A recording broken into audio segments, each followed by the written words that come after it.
Hi, hello, it's Nikki and welcome to my messy bookshelves. Today I'm going to be going over my July wrap-up. So I spent the month of July very immersed in Jane Austen. Way more than I probably should have, because I think now that I am in a little bit of a reading slump, so we will get into that.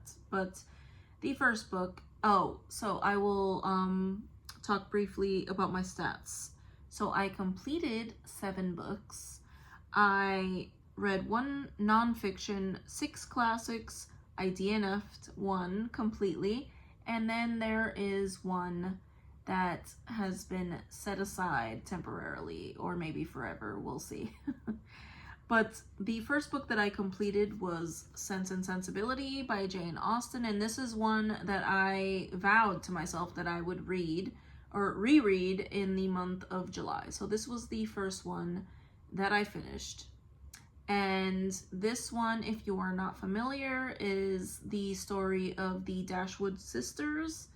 Mainly about 2 of them, though there are 3 sisters. We have Eleanor, who is incredibly sensible, and we have Marianne, who is very sensitive. So they are in reduced circumstances at the beginning of this book due to the death of their father, and they are in typical Regency novel form. They are trying to secure themselves good husbands. So I really enjoyed this reread. This was the one that I had only ever read once, so this was my second time reading this book, and I really enjoyed it on this reread. The next one that I completed was Mansfield Park by Jane Austen. This is one that I have reread, and it is always because I am trying to decide whether I like it more or less. And I will say that upon this rereading, this is one, this was probably my 3rd or 4th read of this book. I had a lot of feelings this time around because it had been several years since I reread this. And we are following the story of Fanny Price, who is part of a well-to-do family, though she is part of the poor branch of the family, and she goes to live with her wealthy relations, and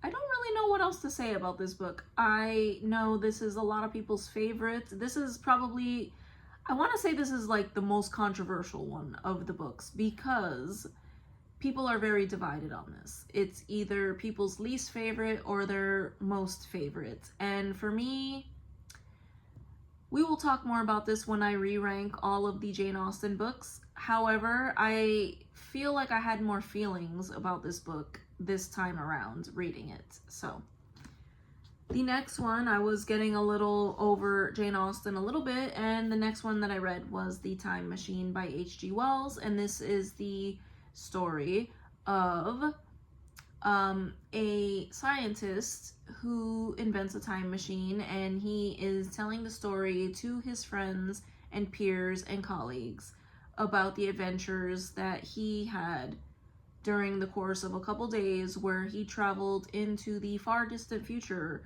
of like 800,000 and some change. And it is set initially in Victorian London, I think, and we have our time traveler, who is never named, and he is regaling his friends with the story of what happened when he traveled into the distant future. So this was very enjoyable, classic sci-fi. I know some people were participating in the classic sci-fi readings this month, and it inspired me to get to this one that I have always wanted to read. So this was my first read of this one, and I really enjoyed this one. Then we had the DNF, and that was for this retelling of Sanditon by Kate Riordan.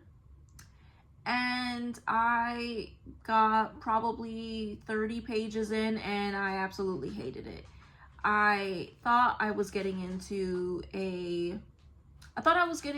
Jane Austen, and it would be finished by someone else. But that is not what this was. This was a retelling of the show that is based on the unfinished novel of Sanditon by Jane Austen. So this was, in my opinion, very poorly written and very flat. Like, the characters sucked. There was no depth to any character, and yeah, the language was very modern, and we're talking about a Regency story here, so I really did not like it. There was nothing that I liked about this, so I will be unhauling this one. I thought about rage reading it, but I think I'm going to unhaul it. The next one, and I continued in my Jane Austen, fangirl era for this month, and that was Emma. And this is one that I have also read before, more than once. So this is the story of a spoiled, rich, and beautiful young lady who is used to both getting her own way and manipulating others and matchmaking, so to speak. So she is used to kind of setting things in motion around her because she is the beautiful and rich and well-to-do Emma Woodhouse. And she kind of gets herself into some issues because she assumes a lot of things, and she is trying to do matchmaking in the wrong places. So very enjoyable on this reread, and I think I liked it more than I had in the past, because before I had kind of found Emma a little bit annoying, and she was still annoying in the beginning of this book, but I found I really enjoyed the way that she grew throughout this novel. And you can probably hear my pup walking around. One of my dogs is walking around.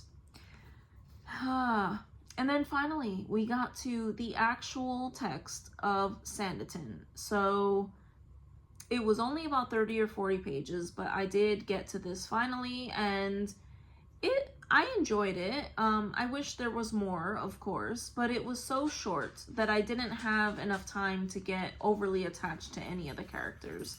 So I wasn't majorly disappointed by the lack of an ending to this story the way I thought I was going to be, because I wasn't fully invested.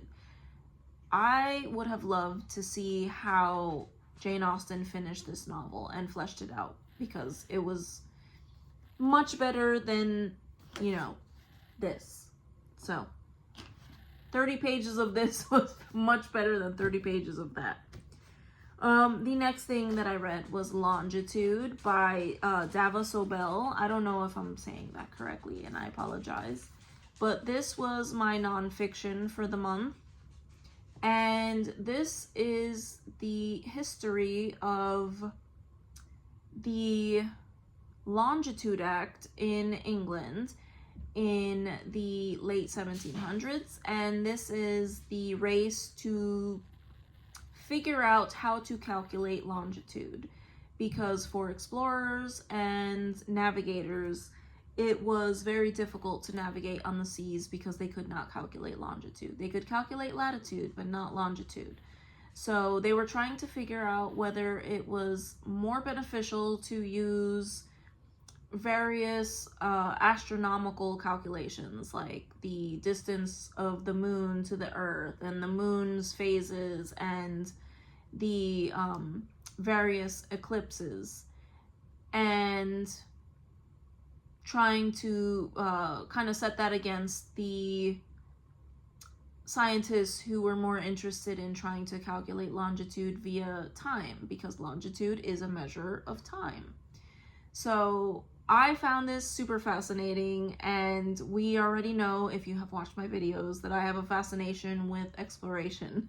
So I really loved this. I found it incredibly fascinating, and I would love to visit the place where these, the original chronometers are held, which is in, I think, Greenwich in England. So loved it, and I, will continue on my exploration nonfiction phase probably for a while. And the next thing that I finished was Northanger Abbey. So if I didn't think that I had enough Jane Austen before, I decided, what is one more? The comforting Jane Austen novels when I was having such a difficult month. So I read Northanger Abbey. This one I actually did a combination of reading the physical book and listening to the audio, which was very soothing to me.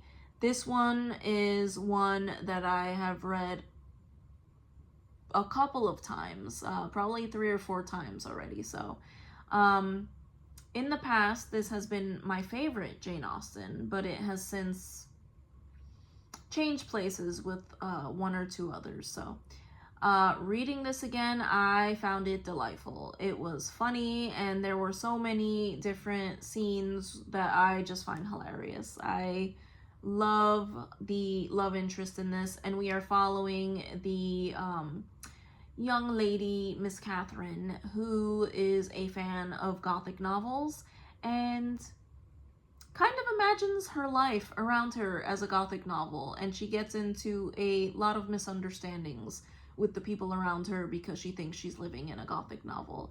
And I love it. I find it funny. I know a lot of people say that this is their least favorite because it is Jane Austen's first published work and that it is immature compared to some of the others, which, okay, I can somewhat agree with, but I definitely still find it to be one of my favorite ones because I find it so funny and so charming. So I loved it, and I will read it again in the future, probably more than once.